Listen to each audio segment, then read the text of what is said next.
Jornal em Foque. Apoio Unisanta, Universidade do Grupo de Excelência do MEC. BocNews, o jornal gostoso de ler e bom de negócios.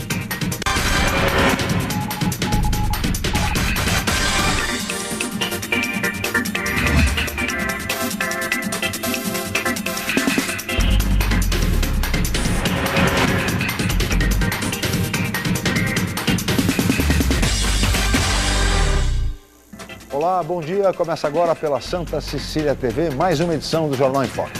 E nesta sexta-feira, 3 de outubro, nós estamos ao vivo e recebendo com muito prazer dois colegas jornalistas. O diretor da Faculdade de Artes e Comunicação da Universidade Santa Cecília, professor Humberto Chalub, e o professor doutor também da Faculdade de Artes e Comunicação da Universidade Santa Cecília, Fernando de Maria, ambos diretores do semanário BocNews. E agora nós vamos às manchetes dos principais jornais e sites de hoje, começando pelo jornal Folha de São Paulo. Marina e Aécio empatam no segundo lugar. Jornal Estado de São Paulo. Dilma tem 40%, Marina 24% e Aécio 19%, aponta Ibope. A Tribuna de Santos. Marina tem vantagem na região, aponta Instituto de Pesquisas da Tribuna e PAT. BocNews Plataforma, um caderno sobre as eleições, trata do tema Eleições, Seleção Responsável. Santa Portal, procurado pela Justiça, é preso com arma e pochete repleta de drogas. Portal BocNews, Baixada apresenta crescimento de 6,6% de eleitores em 4 anos. G1, Santos e região. Bolinho depõe na polícia e diz que não sabia de tortura a ex. E no portal da UOL, corrupção e homofobia provocam discussão e bate-bocas no último debate da TV. Muito bem, e nesta antivéspera das eleições gerais de domingo, de 5 de outubro, as pesquisas que foram publicadas, que foram divulgadas ontem e publicadas hoje nos jornais Folha de São Paulo e o Estado de São Paulo, pesquisas do Instituto Datafolha e do Ibope com relação à sucessão presidencial, revelam que haverá segundo turno na eleição presidencial. A presidente Dilma Rousseff, candidata do PT à reeleição, tem em torno de 40% das intenções de voto, segundo ambas as pesquisas. E com isso, é claro, estará no segundo turno que será no dia 26 de outubro. A briga, porém, está pelo segundo lugar e quem vai também ao segundo turno com Dilma Rousseff, se Marina Silva, do PSB, ou se Aécio Neves, do PSDB. A diferença entre ambos está diminuindo e já há, segundo o Datafolha, empate técnico entre ambos. Marina tem 24% e Aécio 21%, portanto, dentro da margem de erro. Já para o Ibope, a diferença é um pouco maior, de 5 pontos percentuais. Marina tem 24% e Aécio 19%. Resta saber se até domingo Aécio Neves terá tempo, porque a curva que as pesquisas apontam é uma curva ascendente, ao passo que a curva de Marina é uma curva descendente. Resta saber se essas curvas vão se encontrar e se Aécio vai ultrapassar Marina na reta final. Por tudo isso, esta será uma eleição das mais equilibradas, das mais emocionantes, decidida voto a voto, com certeza. No programa de hoje, nós vamos conversar sobre essas pesquisas, sobre a expectativa para a eleição, para este domingo, e também falar sobre a pesquisa do Grupo Enfoque de Comunicação, que será publicada no jornal semanário BocNews amanhã. Sobre tudo isso, nós vamos conversar daqui a pouco, logo após um breve intervalo comercial. Nós voltamos já com o Jornal Enfoque.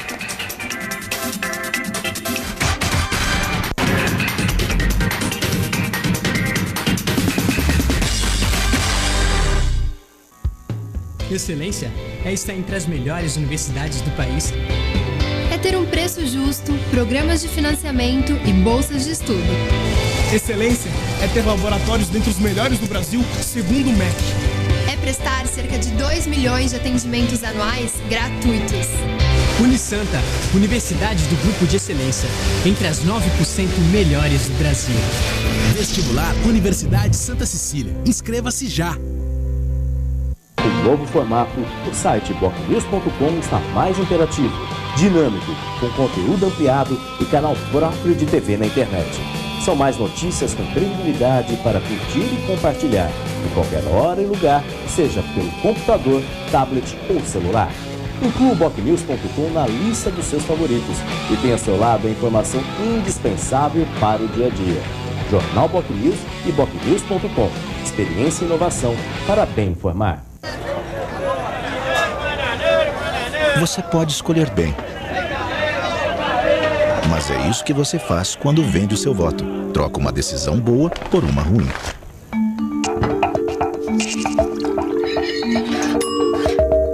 E você e a sua família é que vão ter que engolir o resultado disso. Não venda seu voto. Não desperdice a oportunidade de decidir o melhor para o Brasil. TSE, Justiça Eleitoral.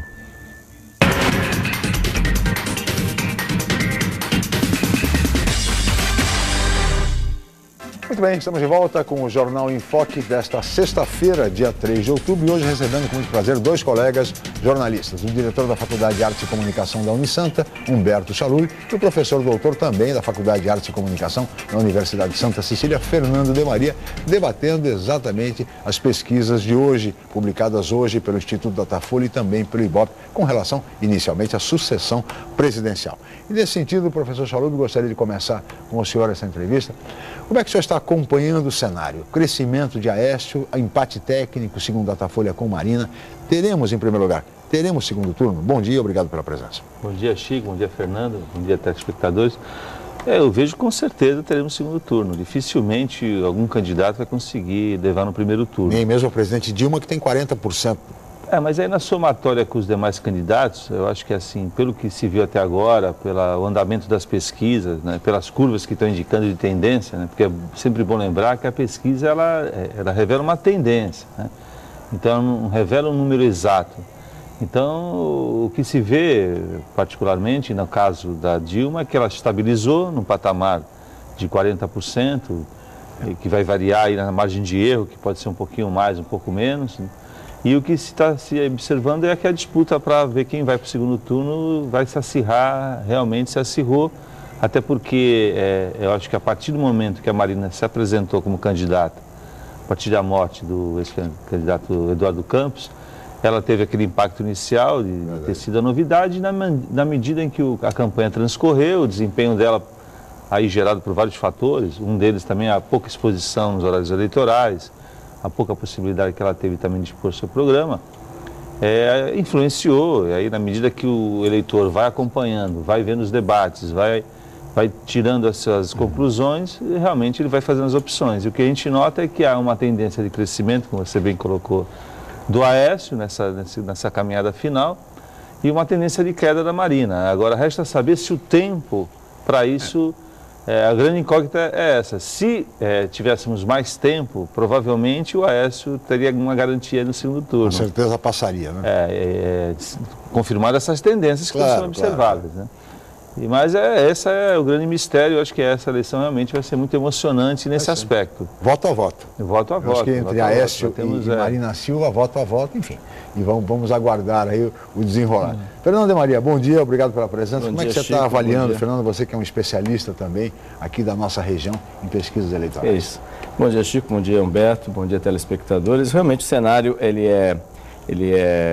mostra nessa reta final uma queda, isso na nossa pesquisa também que a gente vai divulgar, mostra também uma queda da Marina, né? Ela está na região, ela está na frente, mas houve já uma queda nesse sentido, que isso é reflexo do cenário, daquele primeiro impacto que aconteceu, aquela tragédia que aconteceu, um fato novo, né, que acabou acontecendo no meio do caminho, e certamente são grandes emoções. Esse dado que o Humberto comentou é importante, por alto, mais ou menos, diante das pesquisas, diante das tendências, algo em torno de 8 milhões, 7 a 8 milhões, 8 a 10 milhões de votos que o Aécio precisa para ganhar nessa reta final para poder passar a Marina segundo as pesquisas. Esse é um desafio em tão pouco tempo, né? Esse é o grande desafio. Você sabe o impacto que o debate eleitoral vai provocar nas pessoas, o último debate eleitoral de ontem, né, que foi na maior emissora do país, né, o impacto, apesar de ser muito tarde... Né, mas é quase começando às 11 horas da noite, é difícil para o cidadão comum, enfim, exatamente. Assistir. Quem vai assistir geralmente é aquele que já tem o voto mais ou menos pré-definido, já definido, então é uma outra questão.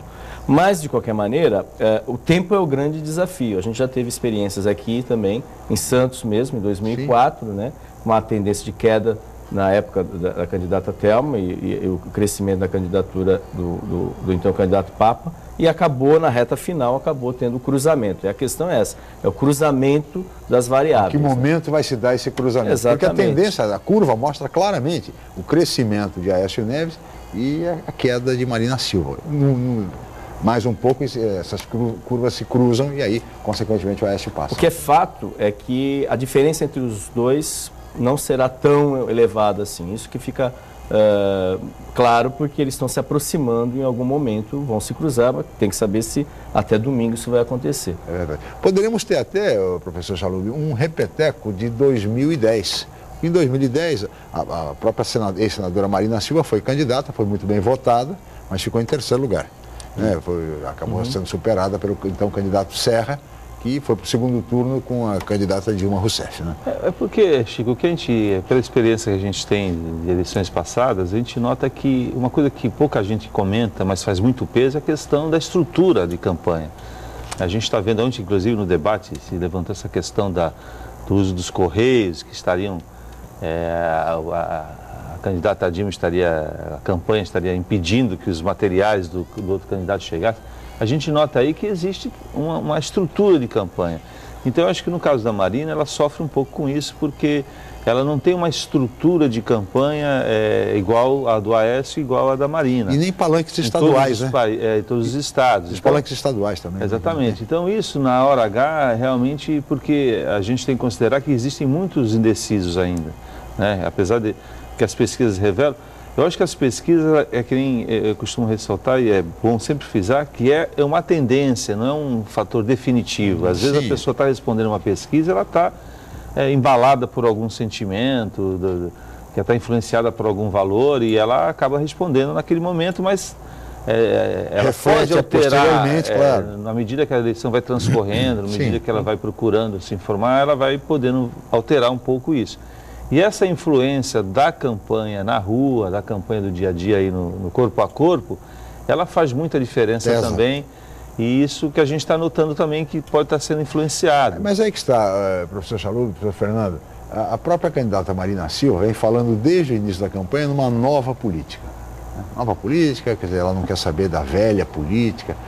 E isso faz com que, por exemplo, ela se afastasse, embora o vice em São Paulo, candidato a vice-governador em São Paulo, seja do partido dela, ela se distanciou completamente do governador Alckmin, por exemplo, que é muito bem avaliado, situado nas pesquisas. Ou seja, essa prática também faz com que a afasta de palanques estaduais importantes. E com isso, isso deve contar em toda essa queda que ela vem apresentando. Acho que a estrutura é importante, porque isso vai valer muito agora. Aliás, essa eleição vai ser uma eleição de boca de urna, principalmente na questão proporcional. A gente está vendo também, se os indecisos já existem na questão majoritária, nas candidaturas a presidente e a governador, na questão dos deputados, então, ela está mais gritante. Vai ser uma eleição realmente de corpo a corpo, porque, de certa forma, há uma certa desesperança na população. A gente tem que lembrar que no ano passado a gente viveu todos aqueles movimentos de rua, houve aquelas manifestações que foram muito marcantes para o país. Eu acho que isso ainda está um pouco latente. E, de certa forma, uma certa desesperança, uma certa descrença com a questão política. E isso afasta as pessoas do entendimento, da procura de saber, de conhecer o candidato. Então, ela vai decidir, vai na hora, vai por obrigação. Então, a gente está sentindo que essa eleição realmente vai ser uma eleição de última hora. Quer dizer, a pessoa vai se decidir na última hora e, para isso, aí, quem tiver uma estrutura maior, pode ser que realmente dê uma diferença grande para uma candidatura para outra, né? Você acredita, Fernando, que essa situação de grande número, por exemplo, de indecisos, não nas eleições majoritárias, mas em outras eleições, isso pode ser uma tendência das pessoas simplesmente anularem voto, votarem em branco? Há esse sentimento de absoluta descrença, como fez referência? Sim, inclusive na pesquisa a ser divulgada, que a gente já tem os dados finais, praticamente a metade, um pouco mais da metade dos eleitores ainda não sabem em quem vão votar, faltando aí, a gente concluiu a pesquisa na quarta-feira, então é um índice muito elevado para deputado federal ou estadual, né? É claro, nos demais cargos o índice é um pouco menor, mas principalmente para esses, e é uma preocupação. Aí, eu cheguei a fazer um levantamento, Chico, que é interessante. O índice, já na eleição de 2010, nosso índice de abstenção, votos nulos e brancos, foi superior à média paulista na eleição. Quanto foi, Fernando? Por exemplo, no estado de São Paulo, para presidente, contando abstenção e votos brancos e nulos, 77,3%. Na Baixada, só de votos válidos, ou seja, que foi efetivamente as pessoas votaram em candidatos ou legendas, 75,9% no tocante a presidente. Para governador, a média do estado foi 75,2% e na Baixada 73,8%. Para deputado federal, 72,8% e 72,4%. Estadual, 71,6% e 70,9%. Aí eu fiz uma análise... Quase 30% entre abstenção, quase nulo e branco? 3 em cada 10... Um terço, mais ou menos, quase um terço. Quase um terço. 3 em cada 10 eleitores aqui da Baixada Santista em 2010, entre abstenção, ou foram às urnas, mas votaram branco e nulo, simplesmente os seus votos não foram computados. A tendência agora é repetir esse percentual ou de aumentar? Eu acho que pode aumentar. Alguns fatores que esse descaso por parte da... Tem um outro aspecto também, Chico, é bom ressaltar, que a nossa democracia relativamente já não é tão nova, né, que nós já estamos aí, acho que é a 7ª eleição presidencial, não é isso? Exatamente. 7ª, né? E já não é tão nova, então acho que assim, já existe uma experiência do eleitor também e aquela áurea inicial da volta da democracia, aquela participação se arrefeceu realmente ao longo do ano e é um processo natural, é bom que as pessoas entendam isso, porque em países desenvolvidos, como os Estados Unidos, a Europa, isso já acontece na medida que o voto é liberado. Quer dizer, não existe um comparecimento maciço da população às urnas, existe um contingente populacional que se interessa, participa e vai lá e vota, né? As democracias maduras, elas funcionam assim e funcionam, de certa forma, bem. Quer dizer, quem quer realmente participar da vida política, tem interesse, participa, vai lá e vota e às vezes não atrapalha, porque também a gente tem assistido no Brasil que essa discussão que é muito delicada, porque muitos defendem, não, tem que ser obrigatório, porque senão prevalece o poder econômico, prevalece, né, a influência de quem está mais no poder. É uma coisa a ser discutida, porque também é uma participação, às vezes, induzida. A gente tem assistido vários casos de compra de votos. Agora, essa semana mesmo, houve uma denúncia aqui na Baixada Santista, né, estão se apurando. A gente sabe que isso realmente na prática acontece. Inclusive no Nordeste foi proibido de saques acima de R$10 mil, porque as pessoas passam de madrugada distribuindo dinheiro nas casas. Então, é um absurdo. Quer dizer, é o lado de quem corrompe e é o lado de quem é corrompido também. Então, acho que não é só também o ato de quem pratica, quem compra, é o ato de quem está se vendendo. Professor Chalubi, essa tendência, vamos dizer assim, de abstenções ou de votos nulos e brancos e tal, ela é no país inteiro. Ela não se resume, que nós estamos aqui na Baixada, então a gente tem essa preocupação com a Baixada, até pelo fato da nossa região ser uma região considerada assim politizada, né? E isso surpreende bastante, essa possibilidade. Mas esse é um fenômeno no Brasil todo. Então isso vai impactar as eleições de um modo geral. Aliás, eu Chico, aproveitando a oportunidade, eu gostaria de chamar a atenção dos eleitores que ainda não escolheram, para que escolham pelo menos candidatos da região. Claro. Sim. Porque eu acho que a ideia que tem se defendido agora da questão do voto distrital é extremamente importante, acho que tem que ser uma bandeira de todos, realmente, acho que é um processo de aperfeiçoamento, que é onde as pessoas poderiam estar votando dentro, pela ideia, por exemplo, vamos citar o caso daqui da região, de Santos particularmente. Santos hoje teria o coeficiente eleitoral para deputado federal na última eleição foi de 301 mil votos. 300 mil votos. Então Santos, teoricamente, seria um distrito eleitoral do país. Então nós aqui em Santos elegeríamos um deputado. Então você imagina que nós poderíamos estar fazendo uma campanha em Santos, onde os candidatos estariam no espectro somente da cidade. Quer dizer, você teria mais oportunidade de conhecer o candidato. Como se fosse, guardadas as proporções, uma eleição para prefeito. Uma eleição para prefeito. A gente teria, quer dizer, as campanhas com menores custos, menores... quer dizer, sem essa influência também que nem acontece agora, aí, nenhum desmérito a esse candidato ou aquele, mas tem candidatos que usam recursos aí artísticos. Absurdo. E mais uma coisa, e acabam pegando o voto numa região e sem compromisso nenhum com a nossa cidade, com a nossa região. Quer dizer, candidatos que avacalham a própria política. O cidadão quer participar da política avacalhando a política. Usando o poder econômico para poder estar presente nas ruas, aí, fazendo campanha nas ruas, e que não traz nenhum benefício para a nossa região. Quando eles forem eleitos, eles sequer sabem o caminho da vida. E nós podemos, professor Fernando, exercer na prática o voto distrital. Sim. Ou seja, quando a pessoa vota em candidatos da região, ela está exercendo na prática o voto distrital que todo mundo defende, né, Fernando? Exatamente. A gente, na realidade, na pesquisa anterior, Chico, a gente fez um levantamento e até é interessante também se as pessoas votam em candidatos da região, né? E aí a gente teve uma noção, quase 4 em cada 10 vão optar por representantes da região, mas é baixíssimo esse número.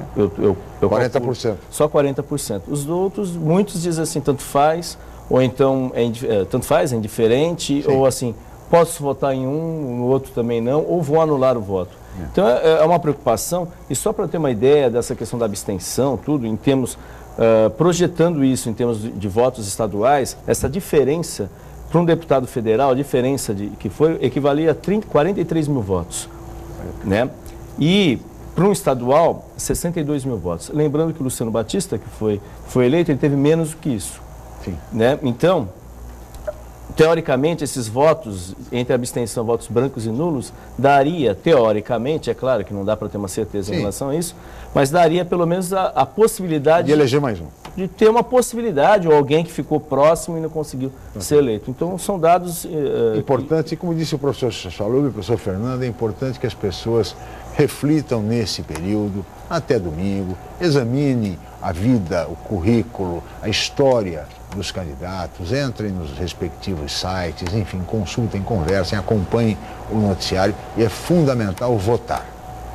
Votar faz parte da democracia para que a gente possa fortalecer e consolidar a nossa democracia. Não é protestando, não é dessa maneira que se consegue melhorar o país. Nós vamos melhorar o país por intermédio da política mesmo, por meio da política, que a consciência humana é a única que é capaz de promover as necessárias transformações sociais que o país necessita. Eu peço a licença de ambos, nós vamos para um rápido intervalo e voltaremos em seguida com o Jornal Nacional.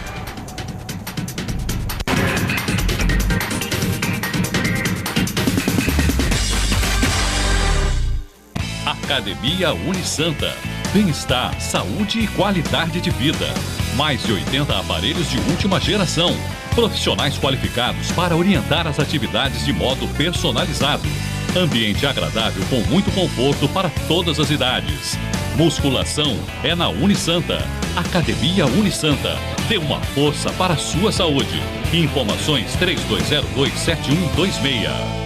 Em novo formato, o site bocnews.com está mais interativo, dinâmico, com conteúdo ampliado e canal próprio de TV na internet. São mais notícias com credibilidade para curtir e compartilhar, em qualquer hora e lugar, seja pelo computador, tablet ou celular.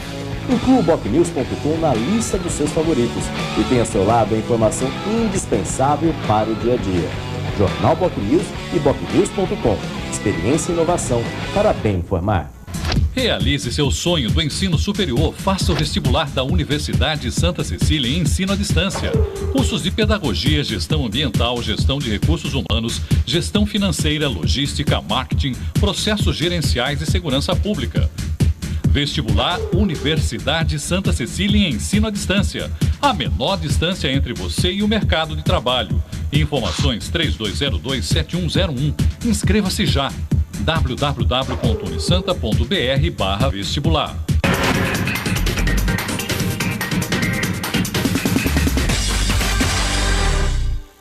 Muito bem, estamos de volta com o Jornal em Foque desta sexta-feira, 3 de outubro. E nós estamos ao vivo e recebendo hoje, com muito prazer, dois colegas jornalistas, dois professores especialistas em pesquisa e, evidentemente, noticiário político, Humberto Chalub e Fernando de Maria.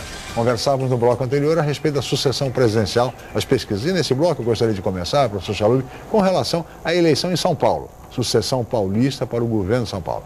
As pesquisas mostram a liderança, com uma certa tranquilidade, do governador Geraldo Alckmin, candidato à reeleição, seguido pelo candidato do PMDB, o empresário Paulo Scaff, e em terceiro, o ex-ministro da Saúde, candidato do PT, Alexandre Padilha, flutuando em torno mais ou menos de 10 pontos percentuais, Scaff um pouco melhor, em torno de 20, e Geraldo Alckmin em torno de 45, 50. A eleição está decidida, professor Chalub? Se considerada a tendência da pesquisa, eu acho que a probabilidade de primeiro turno é muito grande. Eu acho que se um fato novo não acontecer, quer dizer, se confirmar dessa tendência, sim, é sempre bom ressaltar isso. Claro, né? claro. Eu acho que é bem provável que haja só um primeiro turno. Aí, por vários fatores também, incorre também a questão da estrutura partidária. Eu acho que aí o governador Geraldo Alckmin, além de ter um bom desempenho nas pesquisas, também conta com uma estrutura já consolidada. Então, eu acho que não vai ter muito sobressalto em São Paulo. Dificilmente deixa de ser no primeiro turno a vitória do governador. Isso apesar do empenho, professor Fernando, do ex-presidente Lula, que está andando aí em São Paulo, empenhado em São Paulo, mas o candidato Padilha não sai desse patamar de ideias.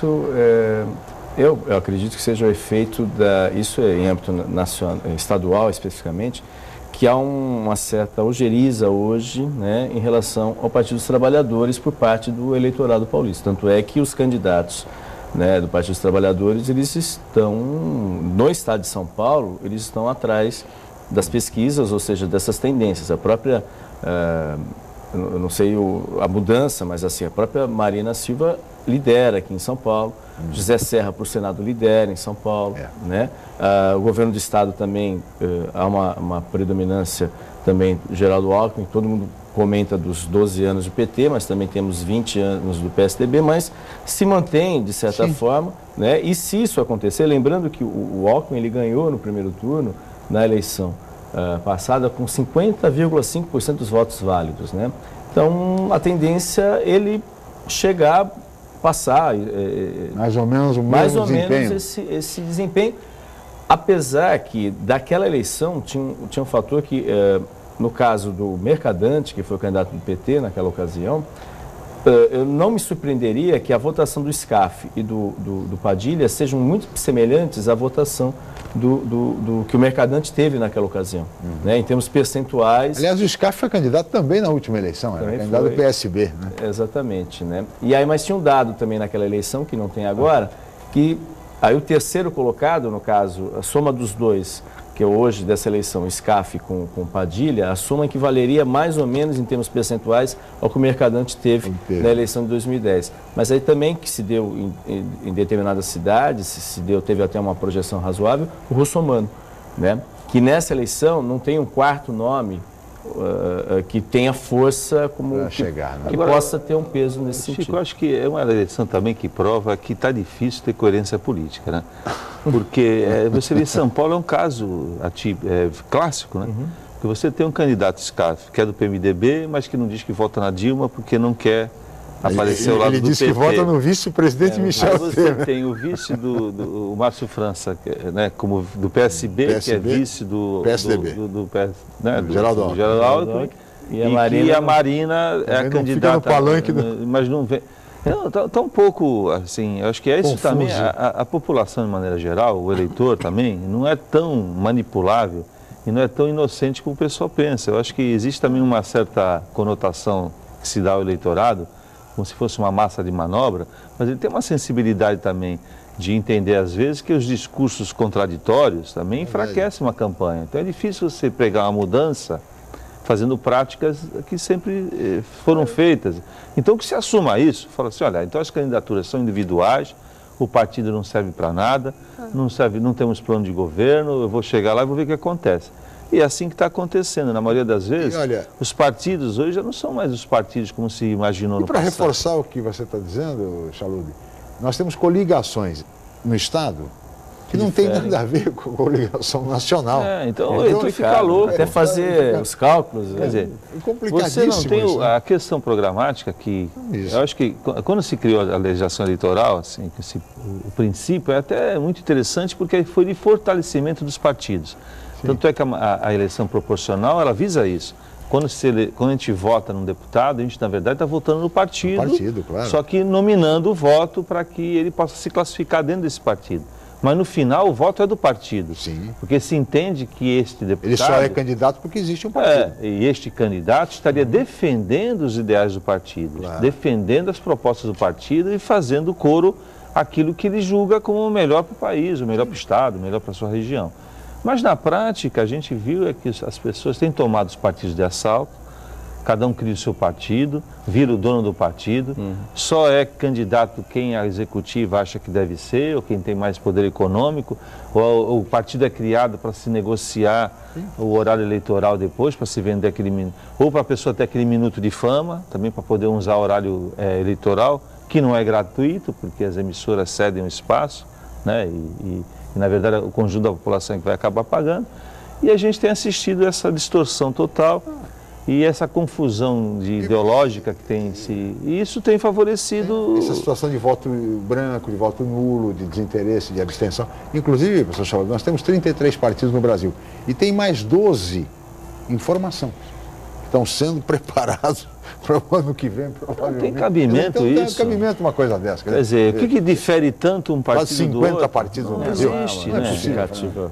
Então, eu acho que assim, essa eleição está mais uma vez provando da necessidade de se mudar a reforma política. Exatamente. Se não tiver uma reforma política, é por isso que é considerada a reforma mãe de todas aquelas que o país precisa. Professor Fernando, como é que o senhor vê esse cenário? É uma coisa realmente estranha. Diversos partidos muitas vezes legendas de aluguel, que só servem exatamente para aumentar o tempo de televisão dos partidos maiores, né? Temos o problema também do quociente eleitoral, porque a eleição proporcional para deputados, ela não é majoritária, quer dizer, nem sempre quem tem mais voto ganha. É comum até candidatos muito bem votados não conseguirem se eleger, ao passo que outros com menos votos se elegendo. Então, até quem defenda que a eleição proporcional, para acabar com isso, professor Chalub, se transforme numa eleição majoritária. São 70 vagas? 70 vagas. Exatamente. Os primeiros 70 entram e acabou. Exatamente. Essa é uma discussão e, assim, o que me preocupa eu não sei se no próximo ano haverá interesse efetivo, porque na teoria todo mundo fala agora, não, reforma política, todo mundo sabe disso. Sim, Mas será que ano que vem, com o novo Congresso, com o novo Senado, né, ou pelo menos uma parte do Senado, e também com presidências, enfim, será que isso vai mudar? Essa que é a grande discussão, porque há os interesses também na questão porque eu volto a dizer, o voto do paulista, ele tem um peso muito menor do que o voto do morador do Acre, de Roraima. E aí vai passar, obviamente, pelo Congresso, e obviamente os interesses que existem são interesses muito maiores das bancadas do norte e nordeste do país, né? E acabam, obviamente, retendo isso daí. Então, eu não sei também, diante desse cenário, ou o ideal seria uma constituinte ou um grupo à parte exclusiva, né? Discutir isso daí, porque a sinceridade do cenário que se apresenta, muito se fala, até existem muitos que têm boa intenção, mas chega lá a máquina mesmo, infelizmente não permite isso, porque a maioria é um rolo compressor. Eles podem ter até partidos diferenciados, até antagônicos, extremos, né, rivais nos seus respectivos estados, mas na hora de discutir vai perder força, especialmente essas bancadas norte e nordeste, né? Obviamente eles se unem e isso a gente sabe que acontece. E reforma política, professor Chalub, se não for feita no início de um governo, num novo Congresso, dificilmente ela sai. Não, eu acho assim, se a sociedade civil não se mobilizar, eu acho que aí entram as entidades de classe, órgãos representativos, os estudantes brasileiros, que eu acho que estão muito à parte desse processo, né? A juventude que precisa também se mobilizar mais. Eu acho que se houver uma pressão civil, as coisas andam, porque aí é uma vontade popular. As pessoas saíram nas ruas por causa dos 20 centavos e saíram também nas ruas por causa da reforma política, porque ela é fundamental para o futuro do país. Não dá mais para aceitar a gente assistir esse show de horrores aí que a gente vê no horário eleitoral, né? Situações até bizarras. Um show de horrores, né? A gente também nos debates, questões colocadas aí de uma forma superficial, tirando espaço de candidatos que realmente têm o que dizer ou estão em condições de administrar o país, ou estão administrando o país.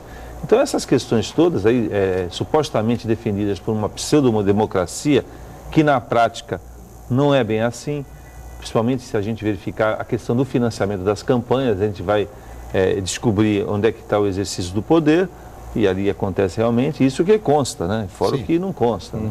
Então, eu acho que essa questão está um pouco hipócrita, porque se a gente também não tomar, a sociedade civil, não tomar uma atitude de realmente pressionar a classe política, vai ficar, como o Fernando falou, e fica, claro, é interesse de quem está a ficar.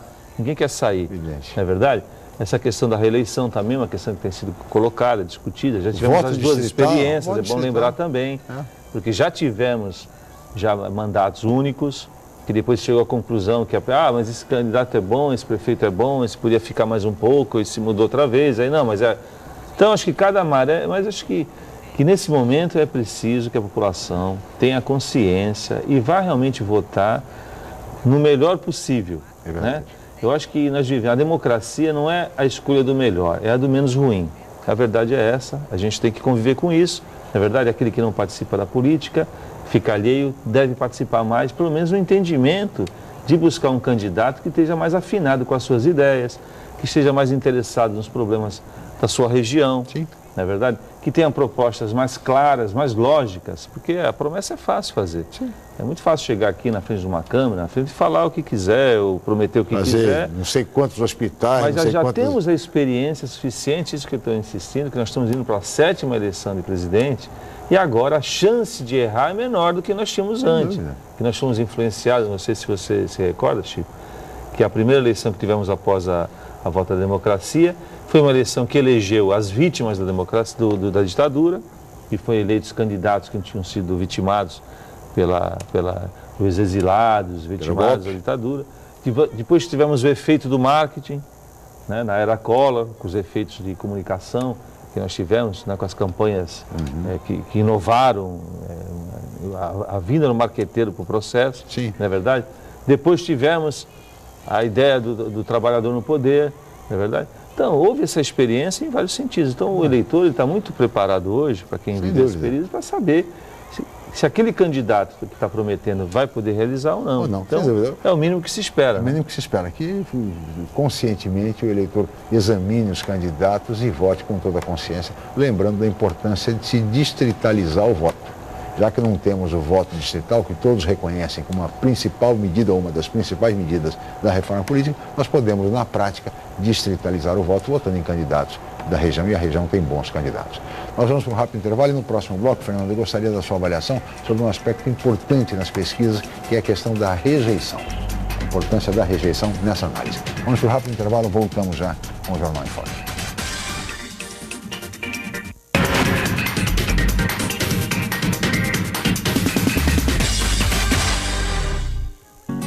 No Santa, você conquista muito mais do que conhecimento. Aprende a explorar os diversos caminhos da vida e já começa a vivenciar o ambiente universitário. Aqui, além da formação, você ganha amigos e lembranças que irão acompanhar você para sempre, junto com todo o conhecimento adquirido nos melhores anos de sua vida. Colégio Santa Cecília, há mais de meio século, formando e educando gerações.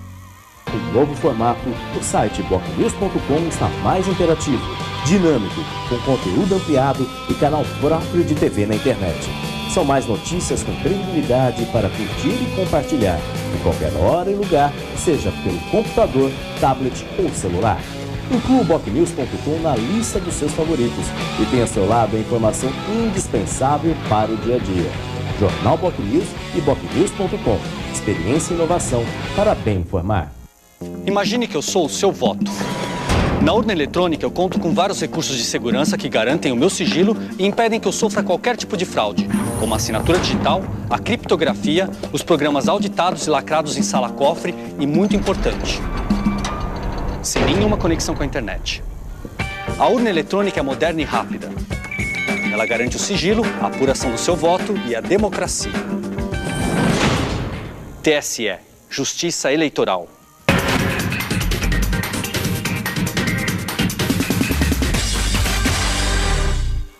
Muito bem, estamos de volta com o Jornal em Foque desta sexta-feira, 3 de outubro. Nós estamos ao vivo e recebendo com muito prazer dois colegas jornalistas, professores, Humberto Chalub e Fernando de Maria, conversando sobre as pesquisas publicadas hoje do Ibope, do Datafolha, e também vamos falar sobre a pesquisa da Enfoque, do Grupo Enfoque de Comunicação, que vai ser publicada no semanário BocNews na edição de amanhã. Mas hoje já está no site, é pesquisa de fato de caráter metropolitano. Mas antes disso, Fernando, eu queria dar a sua avaliação a respeito da rejeição. As pessoas normalmente avaliam a intenção de voto no candidato A, B ou C. E raramente falam sobre a rejeição. Qual é a importância desse índice no processo eleitoral? A rejeição, Chico, ela é fundamental para analisar até que ponto um candidato pode crescer ou não, né? Então ela tem uma limitação. Se a rejeição é muito elevada, obviamente há um risco grande do candidato não conseguir crescer o suficiente, especialmente num eventual segundo turno, né? Então pesquisas mostram tendências, né, de levantamentos que são feitos, né? Um candidato que tem um índice de rejeição, que o governo dele seja avaliado, mais da metade da sua avaliação seja considerada ruim, péssima, dificilmente ele consegue aí, ou ele se reeleger no caso, ou ele conseguir eleger o seu candidato, né, o seu sucessor. Então, é um dado importante, nem sempre levado em consideração, mas especialmente para as disputas, né, que não são proporcionais, né, elas têm esse impacto aí importante que deve ser analisado, porque se o candidato não consegue ter uma rejeição muito alta, ele dificilmente consegue muito. Você veja o caso da presidente Dilma, ela tem 40% das intenções de voto e tem mais ou menos 1/3 de rejeição. Ou seja, quase que um equilíbrio entre a intenção de voto e a rejeição, né? Então, sobra uma parcela do eleitorado que poderá decidir a eleição em favor dela ou não, né? Sim. Lembrando que, no caso da presidente Dilma, ela não ganhou na eleição passada no primeiro turno. É claro que tinha o presidente Lula muito mais ativo, não que não esteja nessa campanha, mas naquela muito mais forte, estava no poder.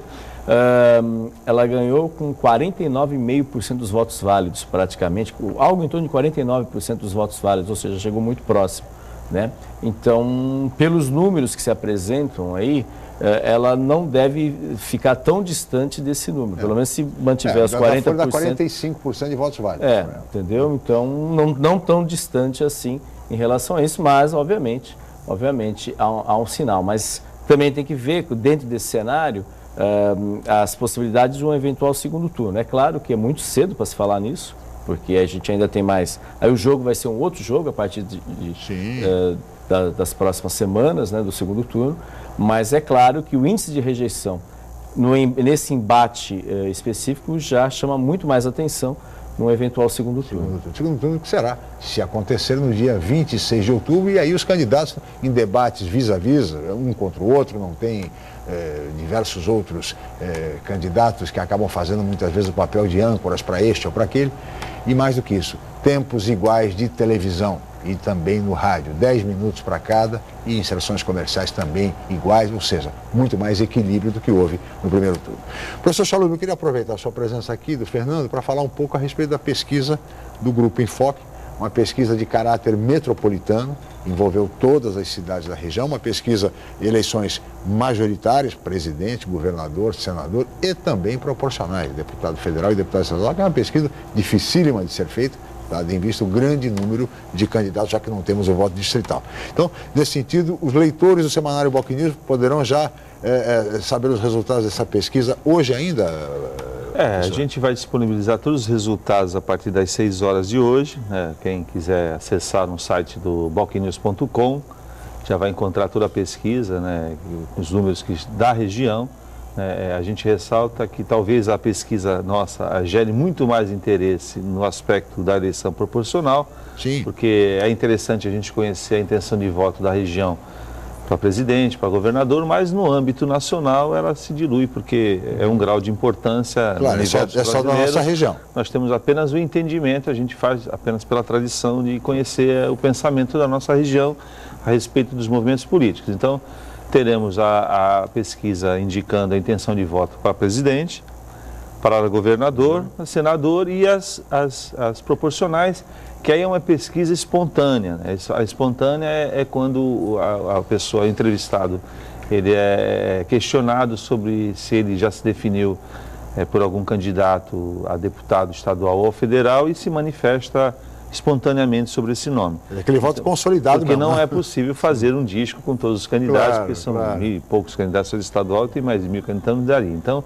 e essa é uma pesquisa interessante, porque apesar de confrontar depois com o resultado, aí entra a questão do proporcional, é o cálculo do coeficiente. Aí, às vezes, a pessoa está muito bem intencionada na opção de voto aqui na região, mas ela não consegue atingir o coeficiente e pode acontecer, já aconteceu em outras épocas. Mas é um indicativo importante, porque já dá indícios de qual o desempenho de alguns candidatos que a gente tem observado, que provavelmente terão um bom desempenho nas urnas aqui da região e se habilitando aí com chance de atingir o coeficiente, aí conquistar um espaço de representação para a nossa região, tanto em âmbito da Assembleia Legislativa como no campo federal. Portanto, www.bocnews.com a partir das 6 horas da tarde de hoje. Todos os interessados podem acessar e saber como é que estão classificados aqui na nossa região metropolitana da Baixada. E no jornal impresso, no semanário, amanhã? A partir de amanhã distribuição gratuita, tanto em estabelecimentos comerciais, shoppings, em displays, são mais de 20 displays que a gente tem espalhados pela cidade, né? E também nas residências, né? Então isso daí é uma nas bancas também, nas bancas no domingo, nas bancas, né, que são oportunidades aí para acompanhar, e tem todo o material, todo o jornal, como ele é gratuito, todo o material pode ser lido também na internet, na íntegra, porque existe lá o jornal em PDF, né, que é uma linguagem técnica aqui de imagem, né, mas é possível ler normalmente, sem sombra de dúvida. E na última pesquisa que nós fizemos, no início, aliás, fomos os pioneiros aí. A primeira pesquisa da região. Primeira pesquisa da região, porque até então ninguém tinha feito nada, né, e depois houve outros institutos que começaram a fazer, e a gente está encerrando também, como tradição, a gente fecha a última pesquisa. A última pesquisa, a primeira e a última. A primeira e a última, e reforçando, que nem o Chico falou, é a única realizada nos 9 municípios da Baixada Santista, né? A gente não pode desconsiderar, especialmente numa região metropolitana, que a gente tem aí somando Litoral Sul, Bertioga, a gente tem mais de 200 mil eleitores, que é algo que não pode ser efetivamente desprezado. Né? Importante esse trabalho, porque afinal de contas, ou esta região é de fato metropolitana ou não é. Todo mundo fala, mas na verdade então, são procedimentos dessa ordem, 200 mil eleitores no Litoral Sul e em Bertioga, ou seja, é um contingente muito expressivo e que evidentemente tem de ser pesquisado também para que tenhamos uma realidade, a realidade eleitoral da Baixada Santista. Que aliás, Fernando, aumentou o número de eleitores na Baixada? Aumentou. O número de eleitores da eleição de 2010 para essa eleição agora, ou seja, em 4 anos, 6,6%. O que mais cresceu, os municípios que mais cresceram foram justamente os do Litoral Sul. Itanhaém cresceu 12,3% nesse período de 4 anos, né? Depois seguido por Praia Grande, que foi o que mais cresceu, 15%. Aliás, Praia Grande, tudo indica, em 2016 já teremos segundo turno, se houver, obviamente, a possibilidade, seria a 4ª cidade da região a ter segundo turno, já tem 192 mil eleitores, né, Praia Grande. Depois Itanhaém, 12,3%, seguido também por Mongaguá, 16%. Bertioga cresceu 8%, né, ou seja, o Litoral Sul cresceu significativamente. Isso aí é muito fruto das pessoas que estão vindo residir também, né? Estão transferindo, né, para a região litorânea, né? Estão saindo dos grandes centros e vindo para a região. Pessoas que já se aposentarem, que vêm buscar aqui a qualidade de vida da nossa região. Região que tem 1.300.000 eleitores, mais ou menos? 1.303.982 eleitores. A gente tem que pensar que aqui tem um índice de abstenção que a gente já comentou razoável, aí, varia entre 25% e 30%, dependendo da coisa. E aí um dado também interessante, eu fui até dar uma olhada como é que vai ser o tempo no final de semana. Né? Então, parece um detalhe, mas assim, importante. Se pega um dia chuvoso, como hoje, por exemplo, há um risco assim, de pessoas com maior idade, que não são mais obrigadas a ir com dificuldade de locomoção. Se chove muito, até problemas nas áreas periféricas de deslocamento. Se faz sol, calor, muita gente às vezes fala assim, eu pago a multa, mas vou para a praia. Também tem esse cenário. Né? Ou então, enfim, mas a temperatura deve ficar amena, não deve ficar um dia nublado, né? Nesse domingo, pelo menos a previsão aí nos principais institutos de meteorologia. Parece um detalhe, mas é algo que conta. Já teve candidato que reclamou muito, que teve o dia da eleição municipal, choveu demais e afetou, teoricamente teria afetado a votação do candidato aí em determinada situação. Desculpa. Agora o que a gente espera, né, Chico, que a campanha termine de uma forma limpa, né? Claro. Eu acho que esses hábitos que a gente tinha no passado, agora tem essa coisa de jogar papel nas proximidades de... É na madrugada, os comandos da madrugada. Acho que isso já... Aí chove. Aí, algumas localidades ainda tem gente que define essa ideia como se o eleitor fosse, né, subestima a capacidade do eleitor como se fosse sair na rua, andar no chão e falar, não tenho que votar, ou pegar um papel no chão. Acho que isso é uma coisa que a gente tem que cada vez mais condenar e até não votar, né? Esse pessoal que faz essa sujeira toda nas cidades, que depois aí fica entupindo o bueiro da cidade, só serve para isso, porque para pegar voto mesmo, quem não conseguiu até agora, através da sua participação política, eu acho que a gente tem que privilegiar os candidatos que realmente têm atuação, estão presentes nas comunidades, história, né? Têm os serviços prestados à região, à localidade. Então isso aqui é importante. Não vai ser de última hora que a pessoa vai chegar aqui, pega um caminhão de papel porque sobrou, não sabe porque fez papel, aparece também uma fotografia em 10 cartãozinhos, uma hora ele está com o fulano, outra hora ele está com o Beltrano, quer dizer, esse tipo de política que a gente tem que condenar, eu acho que o eleitor tem que ter essa consciência. Fernando, 1.304.000 eleitores na região. Dá para dizer que nós vamos ter 1 milhão de votos válidos? Não dá? Não, isso é impossível. Se a gente for pegar por exemplo, a presidencial a gente teve aí 928 mil votos válidos, né? Se a gente for analisar já para deputado estadual, 867 mil. Vai diminuindo. Vai diminuindo. Para as majoritárias dá para se pensar, tem 1 milhão de votos, digamos, mais ou menos. Algo mais próximo, porque houve esse crescimento de 6,6, então se você levar em consideração, pode chegar a... Agora nas proporcionais não, aí diminui mais. Aí diminui mais, porque apesar, e na eleição passada, a ordem dos votos foi a mesma dessa ordem, né? Então não vai ser alterado, porque antes tinha uma época que às vezes era o primeiro presidencial, né? E aí obviamente o cidadão já ia lá e já queria ir embora. Muitos, não todos, obviamente. Mas assim, então a ordem nesse sentido, mas certamente há uma queda muito significativa, o cara só vota mesmo no majoritário, muitas vezes. O ideal mesmo é que o telespectador, né, pense em nomes de representantes, porque efetivamente é uma preocupação da gente ter, a nossa representatividade representa 4% do eleitorado da Baixada Santista, a Baixada Santista, desculpe, representa 4% do eleitorado do estado de São Paulo. Isso significa, né, entre 70 deputados federais, aí a gente, no mínimo, teria 3 deputados... Teríamos que eleger 3 deputados federais. 3 deputados federais e 4 estaduais no mínimo. Estaduais. Né? Felizmente, hoje o cenário é desfavorável mínimo, né? nesse sentido. Mínimo, de acordo com o nosso... Exatamente. E lembrar, como disseram os juízes eleitorais na edição de ontem, professor Chaludi, a votação começa com deputado estadual, depois deputado federal, depois senador, governador e presidente da República. Votem com calma, com tranquilidade, há tempo suficiente, né? Não há nenhum problema. É importante que as pessoas compareçam para votar e procurem escolher bem os seus candidatos com absoluta consciência, como disse o professor Chaludi, aqueles que de fato têm serviço, têm história, têm trajetória e bons serviços prestados à nossa comunidade. E assim estamos chegando ao final dessa edição. Muito obrigado, professor. Dar um recado final. Vamos estar aqui na Santa Cecília TV, no domingo, desde as primeiras horas da manhã, a ampla cobertura regional. Você que vai estar aqui na região, acompanhe as eleições aqui na Santa Cecília TV e a partir das 5 horas a contagem de votos, como sempre acontece. Nós vamos estar aqui, todos nós. O professor Chaludi estará aqui comandando a marcha das apurações. Todos nós, né? Muito obrigado, Fernando, pela presença. Obrigado, Chico. Mais uma vez, obrigado, Chaludi, obrigado a todos. Obrigado especialmente a você, telespectador, pela atenção, pela audiência. Nós voltaremos segunda-feira já para analisar o resultado da eleição. Tenham todos uma ótima eleição neste domingo, um ótimo final de semana e até segunda-feira. Jornal em Foque. Apoio Unisanta, Universidade do Grupo de Excelência do MEC. BocNews, o jornal gostoso de ler e bom de negócios.